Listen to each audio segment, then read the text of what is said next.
ఇవి మెదడు పనితీరును మెరుగుపరుస్తాయట. మల్టీ టాస్కింగ్ మన జ్ఞాపక శక్తిని క్రమంగా బలహీనపరుస్తుంది. దీనివల్ల మెదడుపై ఒత్తిడి పెరుగుతుంది. అందుకే సమయం ఆదా చేయడానికి అనేక పనులను చేయడానికి అంగీకరించి ఇబ్బంది పడొద్దు.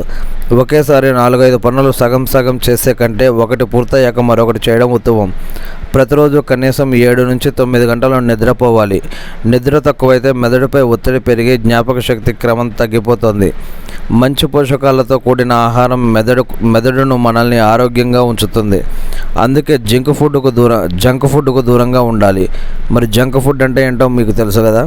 అలాగే పరిమితికి మించి ఆహారం తీసుకోవడం వల్ల మంచిది కాదు. ఆహారంలో ఒమేగా-3 fatty acids, vitamin B, vitamin D, antioxidants ఉండేలా చూసుకోవాలి. ఆకుకూరలు, గింజలు, బెర్రీలు వంటి వాటిని క్రమం తప్పకుండా ఆహారంలో చేర్చుకోవాలి. ఎక్కువ తీపి, కొవ్వు ఆహారం గుండెతో పాటు మెదడు ఆరోగ్యానికి మంచిది కాదు. ఇది మెదడు పనితీరును తగ్గించి జ్ఞాపక శక్తిని బలహీనపరుస్తుంది. రోజు ఉదయం 10 నిమిషాల పాటు చేసే వ్యాయామంలో మెదడుతో పాటు ఇతర అవయవాల ఆరోగ్యానికి మేలు చేస్తుంది. ఇవన్నీ కూడా మనం వేటి నుంచి తీసుకోవడం లేదు.